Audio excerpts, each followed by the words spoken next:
Сәлеметсіңдер ме балалар? Жаратылыстану сабағын бастаймыз. Сабақтың тақырыбы уақыт және оның өлшем бірліктері. Бүгінгі сабақта сен негізгі уақыт өлшем бірліктерін ажыратуды білесің. Олай болса, сабағымызды мына өлең жолдарымен бастаймыз. Қуан шаттан алақай, қуанатын күн келді, күліп шықты күн бүгін, қайырлы таң, қайырлы күн. Балалар, өткен сабақты еске түсіріп көрейік. Яғни, сендерге қайталауға арналған сұрақтар беремін. Ғарышты қалай зерттейді? Күн жүйесіне неше ғаламшар кіреді? Қай ғаламшар күнге жақын орналасқан? Уақытты санаудың ең алғашқы қарапайым құралы не? Олай болса, балалар, бүгін біз уақыт және оның өлшем бірліктері жайлы білетін боламыз. Мысалы, әр адамның өзінің күн тәртібі болады. Мысалы, сен таңертең сағат 7-де ұйқыдан оянасың, жуынып дене жаттығуларын жасайсың, таңғы асыңды ішесің. Ал сағат 8-де немесе 9-да сабағың басталады. Сен мектепке барасың. Мектепте сен білім аласың. Мұғалімнің берген тапсырмаларын орындайсың. Мұнда бір сабаққа 45 минут бөлінген.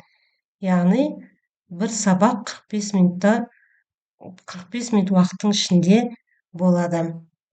Ал 10-15 минуттық үзілістер беріледі.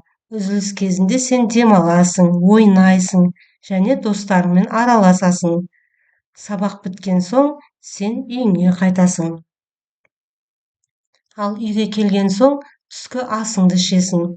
Достарыңмен бірге серуендейсің, ойнайсың, үй шаруасына көмектесесің. Кешке ұйқыға жатасың. Міне бұның барлығы күн тәртібі деп аталады. Уақытты санаудың ең алғашқы қарапайым құралы күн сағат. Сендер суреттен күн сағатты көріп тұрсыңдар. Бірақ мұндай күн сағат бұлтты күндерде және түнде уақытты дұрыс көрсетпейді. Кейін су сағат, одан кейін құм сағат пайда болды. Алайда бұл сағаттарды да пайдалану өте қолайсыз еді. Уақыт өте келе адамдар механикалық сағатты ойлап тапты. Қазіргі кезде уақытты ең дәл көрсететін атомдық сағаттар жасалған. Сен білесің бе? Құм сағат уақытты дәл көрсетпейді. Ыстық күндері суық күнге қарағанда құм баяу түседі.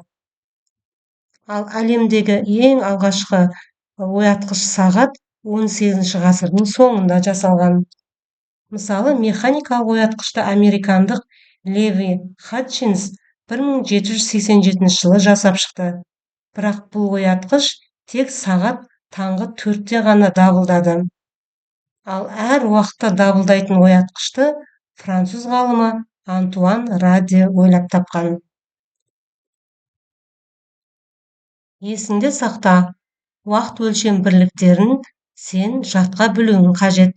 Мысалы, бір сағатта 60 минут бар, ал 1 минутта 60 секунд бар. Бір тәулікте 24 сағат, бір жылда 12 ай бар. Бір жылда 365 немесе 366 күн болады. Ал бір ғасыр 100 жылға тең. Яғни жылдың айы, күні және апта күндері де уақытты өлшейтін бірліктерге жатады. Адамдар уақытты өлшеу үшін осындай өлшем бірліктерді пайдаланады. Ал енді дәптермен жұмыс жасаймыз. Жыл мезгілдерін ата, олардың атауын жаз. Суреттерді дұрыс ретпен орналастыр. Сендер экраннан түнгі аспанның суретін көріп тұрсыңдар. Ал күндізгі аспан қандай болады? Соның суретін салыңдар. Келесі тапсырма 4-шісі артық ойыны. Әрбір қатардан артық сөзді тауып, оны жазыңдар. Мысалы, бірінші қатарда жаз, сейсенбі, қыс, көктем. Қай сөз артық деп ойлайсың? Келесі: ақпан, таңертең, кеш, күндіз. Үшінші қатарға назар аударамыз. Дүйсенбі, сәрсенбі, таңертең, бейсенбі. Төртінші қатарда жапырақтардың түсуі, жел, күз, жаңбыр. Осы төрт қатардан артық сөзді тауып жазыңдар. Ал енді балалар, жедел жауап әдісі арқылы сабақты қорытындылаймыз. Уақытты өлшейтін бірліктерді ата. Қалай ойлайсың, адамға уақытты білу қажет пе? Қосымша ақпарат көздерін пайдаланып, алғашқы күнтізбе қашан пайда болғанын тап. Енді бір ауыз сөз деген әдіс арқылы, яғни бір ауыз сөз әдісі арқылы сабақты бағалаймыз. Яғни сендер стикерлерге бүгінгі сабақтан алған әсерлерің жайлы жазыңдар. Өз ойларыңды стикерге түсіріңдер. Мысалы, сабақ маған пайдалы болды, ұнады. Мынадай жаңалықтарды білдім, үйрендім, қызықтым, есте сақтадым деген сөздерді қолданыңдар. Бүгінгі сабақ сендерге түсінікті деп ойлаймын. Сау болыңдар.